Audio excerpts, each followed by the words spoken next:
Hello everyone and welcome. Today we're jumping into Chapter 1 of your Class 10 math syllabus, Real Numbers. Now this is a super important chapter for your board exams, so you're going to want to pay close attention. Let's make sure we nail this together. Into it. Think about this for a second. You use numbers literally all the time, right? But have you ever stopped to wonder how we actually prove things about them? Like, how do you prove for sure that a number is odd? This chapter, it's all about digging into that kind of logic.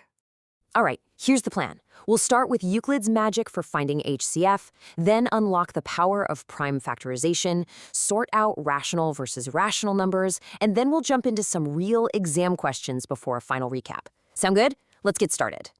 First up, we've got our first master tool for this chapter, Euclid's division lemma. Now, it might sound a bit fancy, but trust me, it's a pretty simple idea that helps us solve some really tricky problems, especially when we need to find the HCF, the highest common factor. Okay, don't let this formula scare you. Seriously, it's just a fancy way of writing down something you already know. Long division. Think of it like this.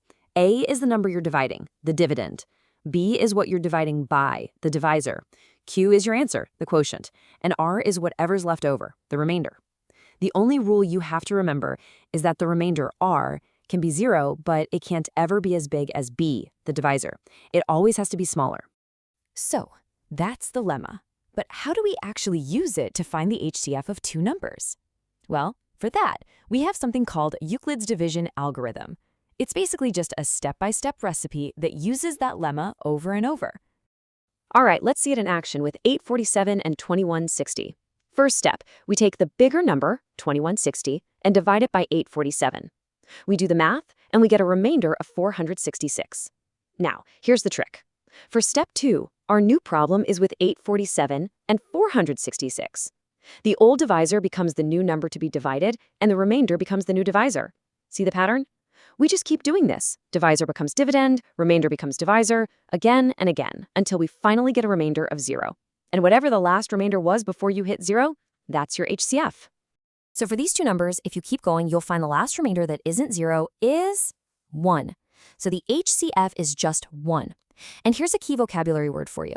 Whenever two numbers have an HCF of 1, we say they are co-prime. You'll definitely want to remember that term. It's a favorite in exams. Okay, tool number 1 is down.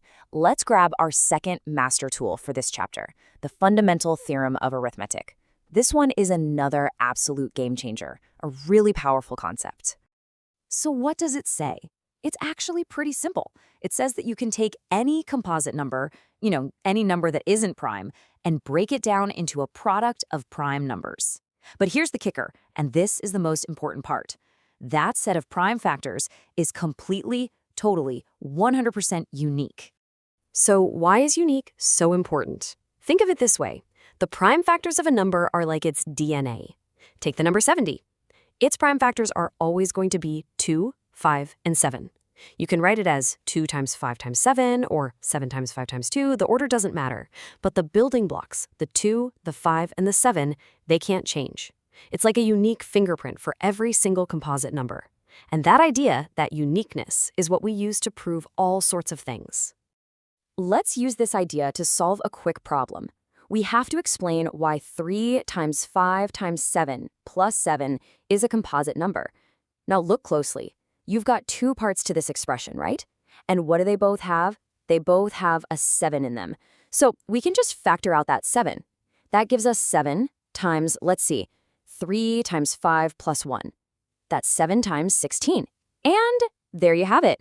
Since this number clearly has factors other than 1 and itself, it has 7 and 16 as factors, it has to be a composite number. See? Pretty straightforward. All right, moving on to the great divide, rational versus irrational numbers.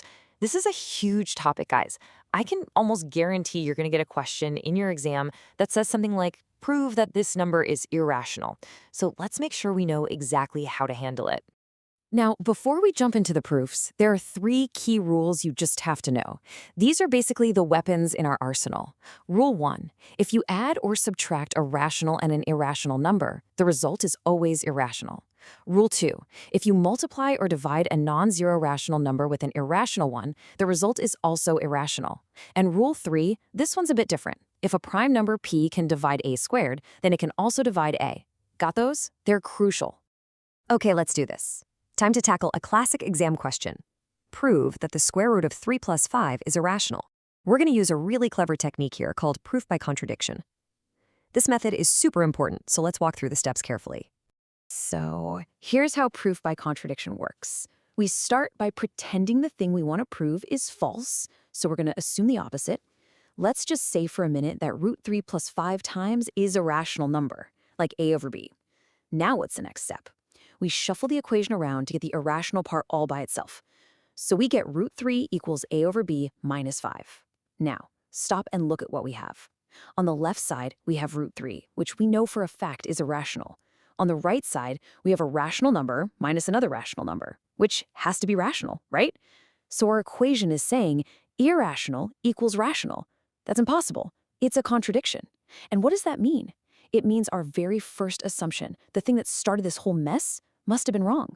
Therefore, root 3 plus 5 has to be irrational. Boom, proven. Okay, theory's done. We've got the main concepts down.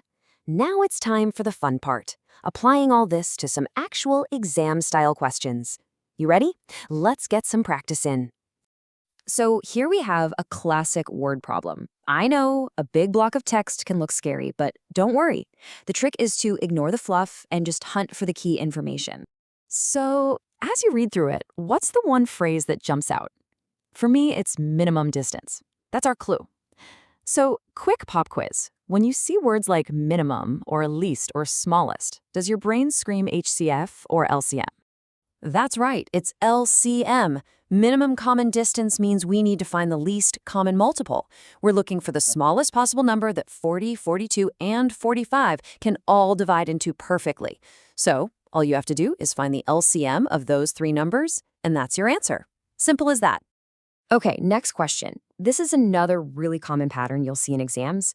They love to mix finding the HCF with a little bit of basic algebra. It's really just a two-step puzzle. So step 1 is easy enough. Find the HCF of 65 and 117. Go ahead and use Euclid's algorithm, and you'll quickly find out that it's 13. Okay, step 2. We take that HCF value, 13, and plug it into the equation they gave us. So we have 65m minus 117 equals 13. And from there, it's just a simple equation. Add 117 to both sides, divide by 65, and you'll find that m is equal to 2. All right, one last practice question. This one's a little different. It's a reasoning question, so it's less about heavy calculation and more about using your logic. They want a simple yes or no, but the most important part is the reason why. And this question perfectly shows off the power of that fundamental theorem of arithmetic we talked about. The answer is a big, fat no. But why? Well, think about it. For a number to end with the digit 5, what has to be true? It has to be divisible by 5, which means 5 must be one of its prime factors. Now let's look at our number, 6 to the power n. What are the prime factors of 6? Just 2 and 3. So no matter what power you raise it to, the prime factors will only ever be a bunch of 2s and 3s. There will never, ever be a 5 in there, and that's your reason. See how it all connects? Whew, okay, that was a pretty packed session. Let's take a deep breath and do a quick recap of the absolute must-know points you need to take into your exam. So what are the big takeaways? First, for finding HCF, your go-to tool is Euclid's algorithm. Second, always remember that every composite number has its own unique DNA of prime factors.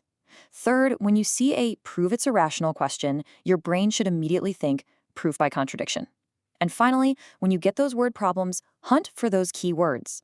Minimum for LCM, maximum or greatest for HCF. And listen, at the end of the day, remember that maths isn't just about memorizing formulas to get the right answer. It's about really understanding why the process works. I really hope this helped clear things up for you.